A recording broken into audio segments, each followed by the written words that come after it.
80 years ago, there was nothing called Israel. Can I ask which country you're from? I'm from Egypt. 80 years ago, was there a country called Egypt? Egypt, there was 80 years ago, but every country around Israel, there wasn't a country 80 years ago. Yeah, there was nothing called like Jordan, Syria, yes, Lebanon. but there was Arabs there. And there were Jews there? No. Yes, there was. Maybe there was, but there wasn't a big amount of Jewish there. There was a big amount of Jews in those countries. Maybe I don't know, but I just like, what do you think like what's happening between Palestinian people and Israeli people? Do you think like... Very simple. I think if the Palestinians, if the Arabs put down their weapons, there'd be peace tomorrow. If the Jews put down their weapons, there'd be no more Jews. Do you think Arabs is shooting Israel straight away? Yes. From which side? So if you look at the history, in 1948, okay, Israel declared independence. 5 Arab armies invaded and tried to genocide the Jews.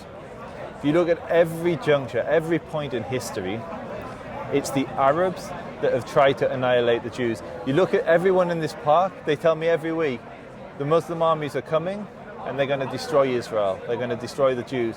You speak to every Jew, you speak to them and they say, we're praying for peace. We hope there can be peace between Jews and Arabs. That's the difference. But they are praying for peace and Arab people are praying for peace, but what's happening? I don't think there, the Arabs are praying for peace. I think the Arabs are overwhelmingly praying for the destruction of Israel. Yes, because I have too many Palestinian friends. I have one Palestinian friend, he's working with me. Basically, he's saying like, for me, he's saying too many things. He's saying like, I've never been to Palestine or Israel, whatever it is. I've never been there, but I wish one day I can be there. But he's saying like, Jewish people or Israeli people, he doesn't say like, basically like, he doesn't describe it straight away, but he say to me that they come, like, they can kill you, they can take the house from you. He's like, lying to you. But I have friends like, which has been died like. But that's, if you have friends that have died there, it's highly likely they were carrying out a terror attack. Because I have friends, I have one of my friends, he's been offered 40 million to leave his shop and leave his house and go another country. So he left? No, he didn't leave. He say like, even if you give me the whole money in the world, I'm never gonna leave So there. he's still there? Yeah, he's still there. So how do you know him? Where do you know him from? I know him because my colleague at work, he's Palestinian. I know him from his side. Okay, so, but like, where do you speak to him? Like, do you speak to him on the phone? Do you speak to him I there? speak him on Facebook. On Facebook. I speak to him So you on got a Facebook. Palestinian friend on Facebook? Yeah, I have like too many Palestinians friends, but I have like a couple of them. I speak to them on Look, if Facebook. you're from Egypt, I'd imagine you may even have family there. The most common surname among Palestinians is Al-Masri. Yeah. The Egyptian. I would say, for me, it's really, really simple. Egyptians overwhelmingly want to see Israel destroyed. Israelis overwhelmingly don't want to see Egypt destroyed. Israelis don't want to see Palestinians destroyed. Israelis want peace. Okay. And I would argue that most Palestinians don't want the state of Israel to exist. I think they don't want them to stay, but Yeah, so that's the problem. yes, that's the thing. Like, if I come to your house, like, But it's not their house. like, It's my grandfather's house, and they were living there. They conquered the land. do you, In so the you 7th think that century. so you believe like the Palestinian they came to Israel? Yeah, they colonized the land in the 7th century. So you don't believe that it's a Palestinian land which Israeli people I came don't believe there? there was ever a country called Palestine. Maybe, but what I believe there were Arabs that lived in the land, and I'm sure that I know there were Jews that converted to Christianity and then to Islam, and so there were Palestinians that have lived in that land for a long time. But the majority of the Arabs, the majority of the Palestinians, descend from conquerors, descend from people who came there, conquered the land. Before the Arab conquest, there were 400,000 Jews living in like the north of Israel. They like ceased to be such a large community under Islam. Okay. So let's say that there is no Palestine. Let me like follow what you believe or what you're saying. So why Israel is trying to take more lands? Like It's not, why Israel's given more land back. So you're from Egypt, yeah? Yeah. So when Egypt attacked Israel, You know a piece of land which is called Abu Rashrash. no. Abu Rashrash, this is a part, I'm gonna show you everything. Rashrash, yes. Basically this part, I'm gonna show you, which is Eilat, which is called Eilat, yes. yeah, Eilat. Do you think that this part is Israeli? Yeah, 100%. Do you want to know what Eilat used to look like? Eilat, This is Eilat back in the day. This is built up by Jews. Like, there was no Palestinian village there. They literally invent history to try and convince people like you that Israel stole their houses. Like, the history of Eilat is there is 100% Eilat was built on barren land. this part, this Rashrash, this 80 years ago, this was controlled by the Egyptian government. Same like Julan. You know the Julan? So 80 years ago, 80 years ago, yes, maybe. I don't know, like, basically, I don't know the dates exactly. it was controlled by the British 80 years ago. No, it was controlled by... 100% it was controlled by the British. It was part of British Mandatory Palestine, which they obtained the mandate in 1922. It was controlled by the Egyptian government. This is how bad the history is. But under the British hands, like they keep an eye on it. No, so you can so that particular area, maybe you can say 140 years ago, but not 80 years ago. 80 years ago it was 100% under the British mandatory government. And the British were given the mandate on the condition they establish a Jewish national home there. So your history on this one's wrong, and that's fine. Like, no one's expected to know everyone. I mean, I need to debate everyone. I'm just like conversation. But this I think this perfectly sums up like what we're saying. There's so much bad history, where like this was you sincerely believe that 80 years ago Eilat was an Egyptian area when it was under the British mandate, and so the British fully controlled it. And yes, the British did control the Egyptians, but it was completely separate. They weren't part of the same land. It was a different division that looked after British mandatory Palestine. Eilat until 1974 was Egyptian. After this, yes. 1974? No. 1948 is the war of independence. No, I'm speaking about the war which happened between Yom Kippur Egypt. War. Yes, between Egypt and Israel. Egypt didn't conquer. I don't care like who won it or who. No, but Egypt wasn't in Eilat. No, it was. Are you practicing Muslim? What do you mean practicing Muslim? Do you pray? Yeah. So the reason I'm asking that is for a very real reason. I believe Jews need a state in Israel because we can't live under Islam anymore. We can't live under Christendom. We can't live under Europeans. We tried living under all these people and they oppressed us. And so the Egyptians, the Fatimids, they treated the Jews terribly. It really depended on which caliphate, but from caliphate to caliphate, Jews were oppressed under Islam, and we don't want that anymore. We want to live as free men in our own land. And I sincerely believe there can be peace, but it means that Muslims have to come to terms and have to accept that Israel is here to stay. And as soon as Muslims realize that, they can put down their arms and we can make peace. But as long as there are millions, if not billion, over a billion Muslims that believe that Israel can be wiped off the map and turned into a Muslim country again, there will never be peace. So what I would do, I would beseech you, I would beg you as an individual to reflect on the fact that Israel isn't going to go anywhere and the millions of Jews that live there are there to stay. And if that's the reality, what can you do for peace? What can you do to change the narrative in your community?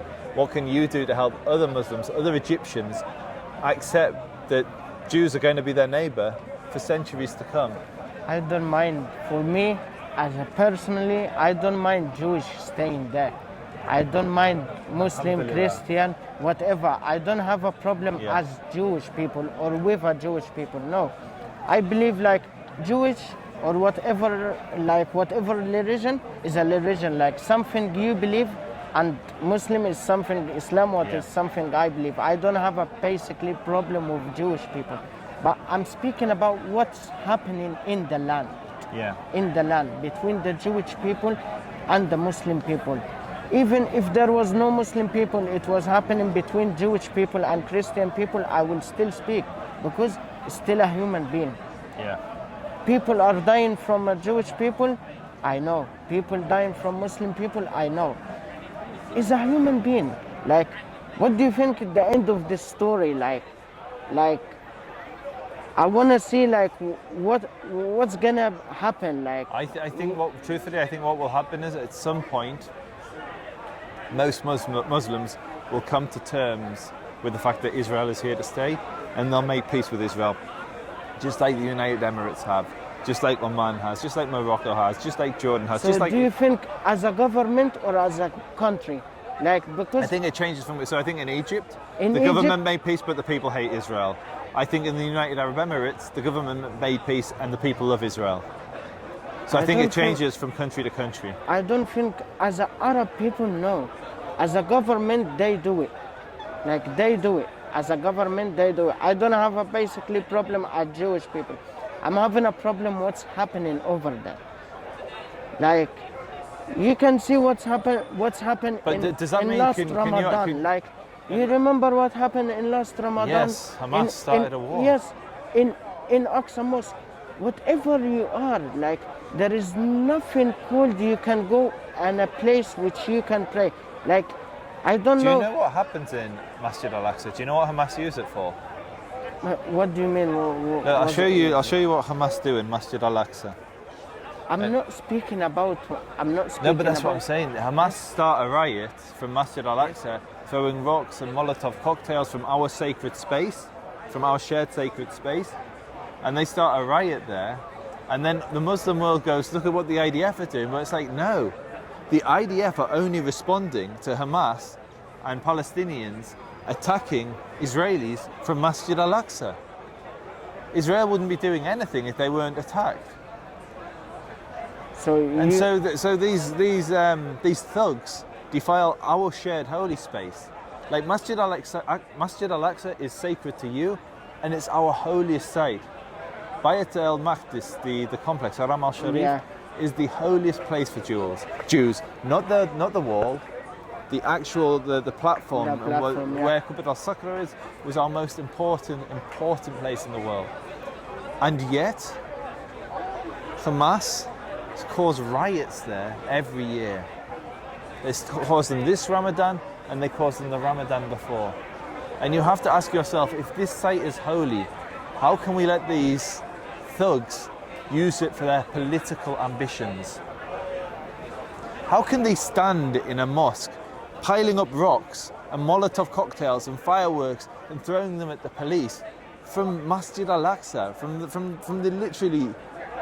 the carpets that adorn the floor? so you believe that they are doing it? To Israel, yes, 100%. They are doing- Like last year, they even set their own tree on fire. Like they nearly Okay. burned down the mosque, chuck a Let's- Molotov cocktail at Let's say Israel. they are doing it. Let's say they Yeah. are doing it. As a government, as an Israeli government or as an Israeli police, what you supposed to do? You should arrest these people, for example, and put them in jail, put them in wherever, but don't allow the Muslim people to pray inside. That's So the thing I'm going to speaking respond to about. that, and I'm going to respond to that. Yeah. Israel lets millions of Muslims pray on the Haram every year. It's the holiest site in the world for Jews, and I'm not allowed to pray there. How insane is that? Imagine if a Muslim wasn't allowed to pray at the Kaaba. Jews aren't allowed to pray on Har HaBayit. And if a Jew prays there, it's going to cause a riot. How insane is that? How insane would it be that if a Muslim prayed at the Kaaba, that would incite a riot and people would go and kill Muslims if a Muslim prayed there? That's what happens. If a Jew prays on Har HaBayit, the Temple Mount, then it causes riots in Israel, and people are attacked because they're Jewish, because another Jew prayed on our holiest site. In contrast, millions of Muslims pray there. How crazy is that? To be honest, I don't know what's going on over there, like. But I don't know, like, who's have the, like, how do you say, who should be in the land and who shouldn't be in the land. So, but I don't have a problem with a Jewish. I'm just you. having a problem what's happening over there. Thank you. I'm the same. I have no problems with Muslims. I do have a problem with what happens there and what happens to Jews when they live under Islam or under some of the caliphates. Some of the caliphates were good, but some of them were terrible.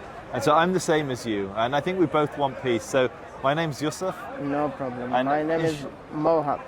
And inshallah our people will know peace. No problem, Egyptians and Israelis, Jews all and Muslims. All over the world, man. All Inshallah. over the world. Inshallah. I believe like Jewish is a religion. I don't have a problem with Jewish people, or I don't have a problem with Christian people. All over the world, we are a human being. This is something you believe, and something I believe. I'm just trying to like have a conversation with you, like, because to be honest, I've never been spoken with a Jewish people. I wanna go to Palestine or Israel, whatever it's called. I don't even mind. I just wanna go. So and see. Because you're Egyptian, you can literally go there. You can go to Masjid Al-Aqsa. You can cross over. Just because the Israelis go the other way. Israelis on holiday in Egypt. What I'll do, I'll show you what my channel is. Message me if you ever do want to go there. I can connect you with Palestinians. So this is me, the Israel Advocacy Movement. We're on Facebook, YouTube, Instagram, Twitter. Follow this channel. Get in touch with me if you ever want to meet. If you ever actually do want to travel over the border. And that's where the video will go as well. And I think you'll actually get a really good reaction to your video, because people will see that you have peace in your heart.